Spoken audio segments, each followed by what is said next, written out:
Nasusulat, ang tao'y hindi lamang sa tinapay na bubuhay, kundi sa bawat salitang nagmumula sa bibig ng Elohim. Shalom, good morning po sa ating lahat at sa ating mga kaigsunan diri sa Cebu, sa Karkar, sa mga kapatid natin na nasa Panay, Luzon, Visayas at Mindanao at sa ibang bansa. Mapagpalang araw po sa atin. Kumusta po ang ating araw? So welcome po sa ating daily bread.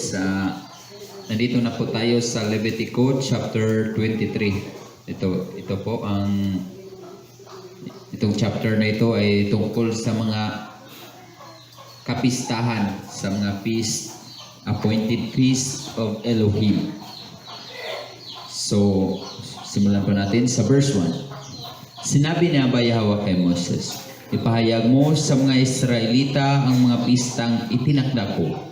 Ipangilingilin nila ang mga banal na pagtitipong ito at magkakaroon sila ng banal na pagpupulong. 6 na araw kayong magtrabaho, ngunit sa 7 araw kayo'y magpapahinga. Iyon ay araw ng banal na pagtitipon. Huwag magtrabaho ang sinuman sa inyo. Saan kayo naroon, iyon ay araw ng pamamahinga para kay Yahweh. So ito yung appointed na mga araw ng Elohim kung saan tayo ay inuutos na gagawa ng banal na pagtitipon. So ang unang sinasabi dito ay tungkol sa weekly Sabbath. So ito po ang araw ng pamamahinga sa 7 araw. So sa verse 4, ito ang pistang itinakda ko. Ang pista ng Pasko na gaganapin sa gabi ng 14 na araw ng unang buwan. Kinabukasan ay pista ng tinapay na walang pampaalsa. 7 araw kayong kakain ng tinapay na walang pampaalsa. Sa unang araw magkaroon kayo ng banal na pagtitipon. Huwag kayong magtrabaho. 7 araw kayong mag-aalay kay Yahweh ng handog na susunugin. Sa 7 araw, muli kayong magkakaroon ng banal na pagtitipon. Huwag kayong magtrabaho. Okay, ito po ang tungkol sa Passover at yung unleavened bread. So, i-celebrate po natin yung Passover sa 14th day sa unang buwan. So, kinabukasan noon ay in the 15th day ay ang unang araw sa tinapay na walang pampaalsa. So, yun po ang counting natin. So, ika-15 at matatapos ito sa 7 araw dahil sa 7 araw daw ay gagawa ng handog ang mga Levita. So, exactly 21 sa hapon matatapos po ang pagbilang ng 7 araw. So, tama po yung first day is sa pagbilang is yung 15th day. Tapos matatapos sa 7 yung 21st day sa month of Aviv. Sinabi pa ni Yahweh kay Moses, sabihin mo rin sa mga Israelita na kapag naroon na sila sa lupaing ibibigay ko sa kanila, tuwing anihan ay magdadala sila sa pari ng 1 bingkis sa una nilang ani. Ito'y iwagayway nila sa harapan ni Yahweh upang kayo'y maging kalugod-lugod sa kanya. Gagawin ito kinabukasan ng araw ng pamamahinga. Sa araw na iyon, magdadala kayo ng 1 lalaking kordero, walang kapintasan, at 1 taong palang bilang handog na susunugin. Sasamahan ninyo ito ng 1 salop ng harinang minasa sa labis na olibo, bilang handog na pagkaing butil at 1 litrong alak bilang handog na inumin. Ang halimuyak ng handog na ito ay magiging mabangong samyo kay Yahweh. Huwag kayong kakain ng tinapay o trigo, maging sinangag o sariwa hanggang hindi ninyo nagagawa ang paghahandog na ito. Ito ay tuntuning susundin ninyo habang panahon. So, ang susunod na appointed times na tinuro ng Elohim dito, itong tinatawag na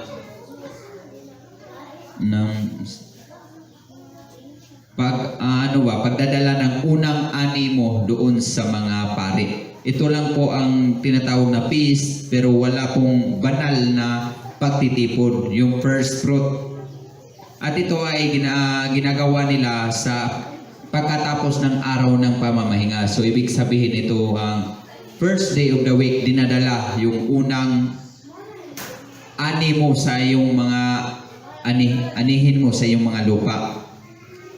So dito po at ang ano po nito ay yung ating Misaya, dahil alam po natin yung ating Misaya, doon po natin doon na unang nakita ng mga apostolis sa unang araw ng linggo. Kaya siya ang represent dito sa pinaka first fruit sa lahat ng mga bagay, pinakauna sa lahat ng mga bagay. Ito ay ang ating Misaya.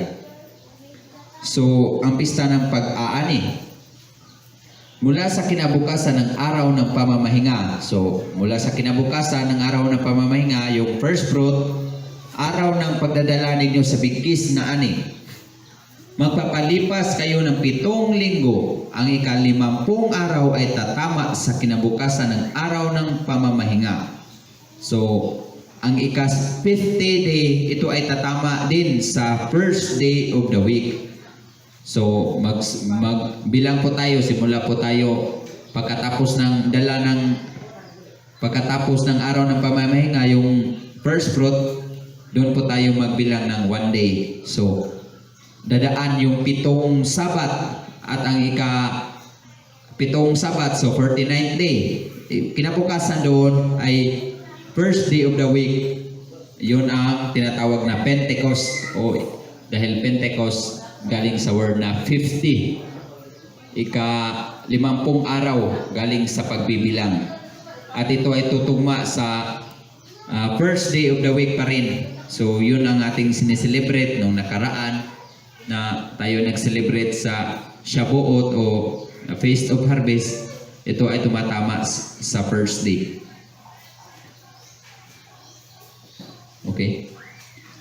Magdadala rin kayo ng 7 tupa na tigi-1 taong gulang na walang kapintasan, 1 toro at 2 kambing. Ito'y susunugin kasama ng handog ng pagkaing butil at handog na inumin mula upang ang usok nito'y maging mabangong samyo sa akin. Magdadala pa kayo ng 1 kambing na lalaki bilang handog para sa kapatawaran ng kasalanan, at 2 kordero na tig-1 taong gulang bilang handog pangkapayapaan. Ang mga ito ay ihahandog ng pari, kasama ng 2 kordero at 2 tinapay na yari sa trigong bagong ani. Sa araw ring iyon, tatawag kayo ng isang banal na pagtitipon. Isa may walang magtrabaho. Ang tuntuning ito ay susundin ninyo habang panahon. Huwag ninyong aanihin ang nasa gilid ng triguhan at huwag din ninyong pupulutin ang inyong naiwang uhay. Ipaubayan na ninyo iyon sa mga mahihirap at sa mga dayuhan. Akong si Yahweh na inyong Elohim. So ang batas na ito o ang kapistahan na ito ay sinabi ng Elohim, tuntunin na susundin ninyo habang panahon. So from generation to generation, ang kapistahan kong ito ay mananatili.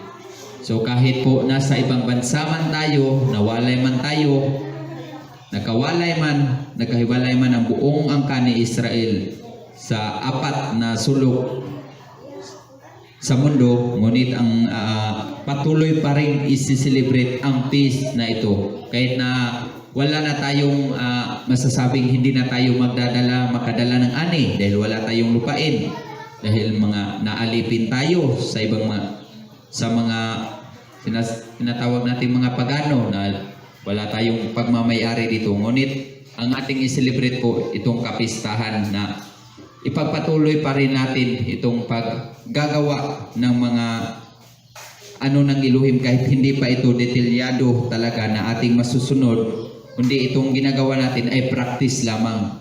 Dahil pagdating po ng panahon, pag binalik ng Elohim, alam po natin maghahari ang ating Misaya.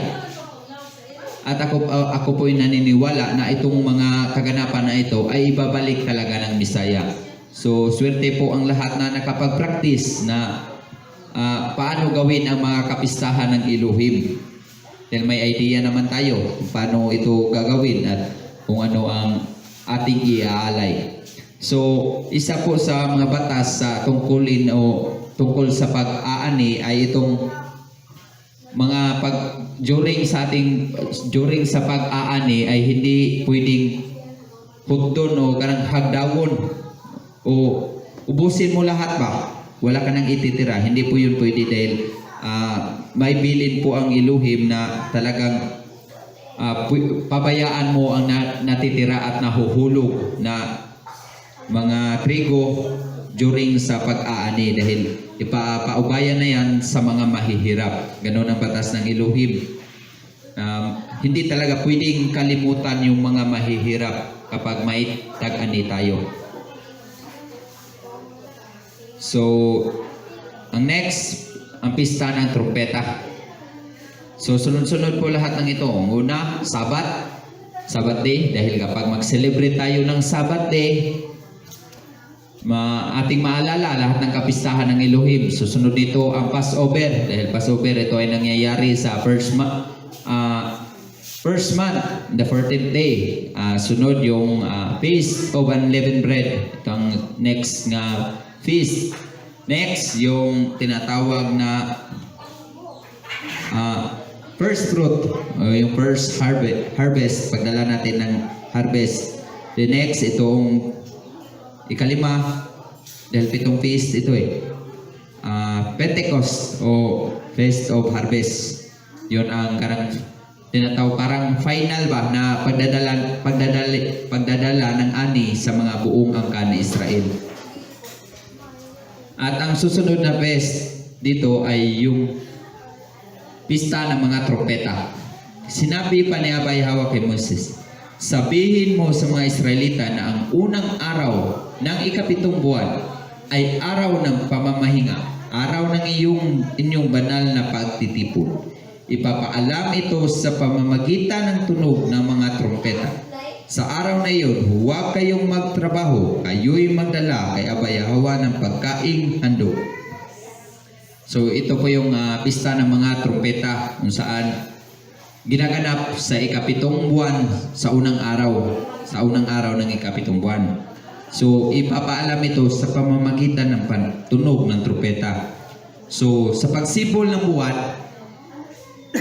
lahat po ng mga Israelita may tagabantay po ng mga buwan nila na kapag sumibol na ang ika-7 buwan, ipatutunog na yung trompeta at ipaalala na kinabukasan, yun po ang unang araw ng ika-7 buwan dahil lumating na yung buwan para magpaalala ba na kinabukasan yun na ang gagawin na banal na pagtitipon. So sa pamamagitan ng pagtunog ng trompeta, example ngayong hapon, lumabas yung buwan, ipatunog yung trompeta upang ang lahat ng mga sambayanan ng Israel makaprepare na bukas na pala gagawin ang banal na pagtitipon dahil pista ng trompeta. Ito ang kanilang observant na ginagawa, tinatawag na primitive way na para maraan upang ma-observe yung mga kapistahan ng Elohim. So importante po pala na marunong ang isang tao na tumingin sa mga buwan.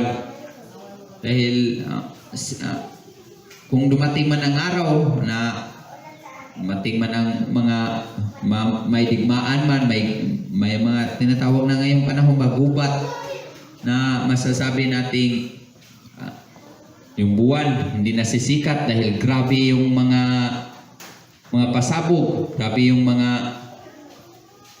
dahil sa kagamitan, hindi na natin makikita ang buwan. So importante po na marunong tayong tumingin sa buwan kahit na new moon o full moon, makikita natin na marunong tayo kahit pinaka-basic lang na pamaraan sa pagtingin ng buwan dahil nung unang araw yung mga ninuno natin siguro naabot pa ng iba na magaling tumingin sa mga buwan. Yung lolo ko nga kapag tumingin sa buwan alam kung ano, malaki ba ang dagat, ganyan, kung may parating ba ng mga bagyo dahil marunong silang tumingin sa mga tinatawag nating kalikasan natin ba, sa kaugalian ng kalikasan. So maganda din na ating ma-observe ang mga ganyang bagay dahil makakatulong sa atin sa pag-observe ng mga kapistahan ng Elohim. Okay? Next. Sinabi pa rin ni Abay Hawa kay Moses, ang ikasampung araw ng ikapitong buwan ay araw ng pagtubos sa kasalanan.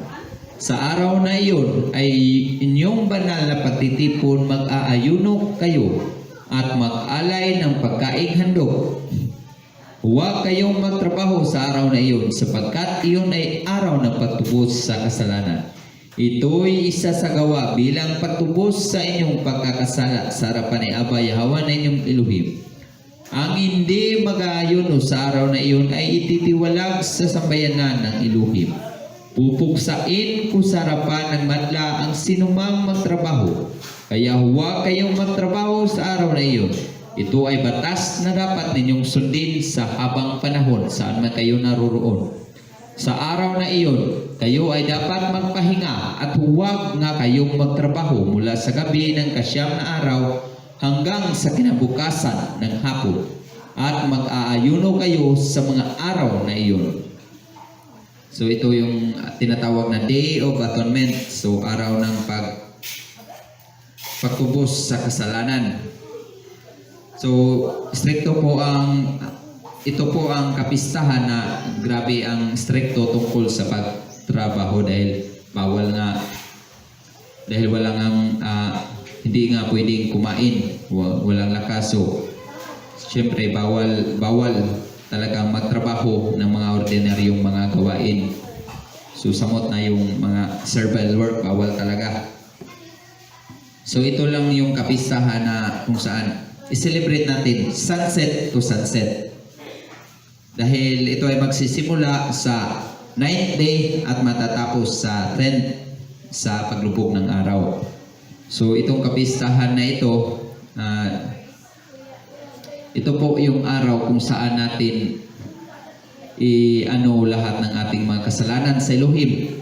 Alam naman po natin siguro na special day talaga ito at ito ay banal, pinakabanal. Siguro lahat ng kapistahan banal talaga, pero itong matatawag nating Day of Atonement, grabe talaga yung ating pag-aano ba ng relasyon sa Elohim dahil ipinapakita po natin yung ating pagpakumbaba sa Elohim na wala po tayong magagawa kung wala ang habag ng Elohim. Kung hindi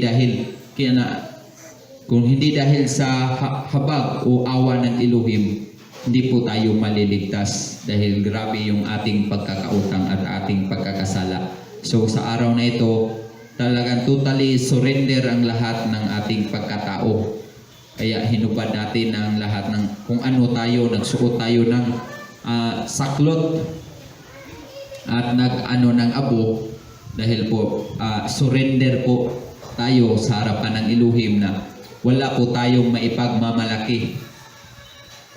At inaamin natin sa harapan ng Elohim na abo lamang tayo, isa lamang tayong alikabok sa kanyang harap. At wala po tayong dapat ipagmalaki sa ating sarili dahil tayo nandito tayo sa sanlibutan na walang dala at uuwi tayo sa lupa na wala ding dala. So ganun ang kahalagahan ng araw na iyon ng pag-alala sa ating sarili na wala tayo kung wala ang Elohim. Isa lamang tayong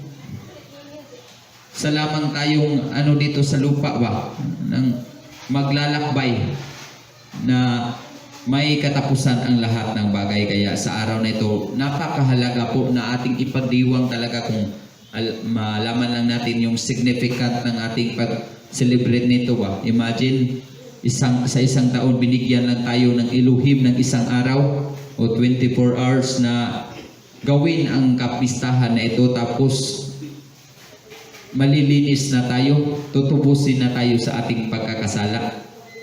So grabe yung ipinakita ng Elohim na kaparaanan upang ang tao ay maibalik sa kanyang piling o sa kanyang habag. Hindi nauubusan ng paraan ng Elohim kung paano gawin o talagang lahat ng mga kapistahan niya ay may significant pala lahat ito upang madala tayo at maibalik ang ating pag-ibig sa paglilingkod ng Elohim at kumilala na may iisa lamang Elohim. Yan po, dahil sa unang araw nito, yung Feast of Trumpet, sa pagpapatunog ng trumpeta, sinelebrate natin yung Feast of Trumpet. Ito ay pag-alala na sa susunod, sa ika-10 araw nito, gaganapin ang Feast of, hindi naman ito fiesta talaga dahil araw ito ng pagtubos. Solemn day ito eh. Araw ito ng pagtubos ng kasalanan. So nagpaalala yung pagtunog ng trumpeta na malapit na ang pagtutubos ng Elohim sa kasalanan. Sunod po sa verse 33 ang pista ng mga tulda. Sinabi pa ni Yahweh kay Moses, sabihin mo rin ito sa mga Israelita, mula sa ika-15 araw ay ng ika-7 buwan, magsisimula ang pista ng mga tulda. 7 araw ninyo itong ipagdiriwang. Sa unang araw, magkaroon kayo ng banal na pagtitipon at huwag kayong magtrabaho. 7 araw kayong maghahandog kay Yahweh ng handog na pagkain. Sa ika-8 araw, muli kayong magtitipon upang sumamba at mag-alay ng pagkaing handog. Iyon ay banal na pagtitipon, kaya huwag kayong magtrabaho. So, ito ang Feast of Tabernacle. So sa kapistahan, ito tinatawag ito na last feast of the year. So ang huling pista ay matatapos sa ika-7 buwan. So ganyan ka-significant yung ika-7 buwan dahil maraming pista tayong sineselebrate. Kaya kailangan talaga matuntun ng mga Torah observant ang ika-7 buwan dahil dito natin ginaganap yung mga kapistahan o mga last na pag-celebrate ng kapistahan ng Elohim ba. So ito ay ginagawa sa 8 araw ang pag-celebrate ng Feast of Tabernacle in the 15th day and the last day. 7 araw ninyo itong ipagdiriwang. So ang 7 araw na ipagdiriwang, yun po ang pagtulog natin doon sa mga tabernakulo natin dahil sa ika-8 araw gigibain naman dahil yun na ang last day.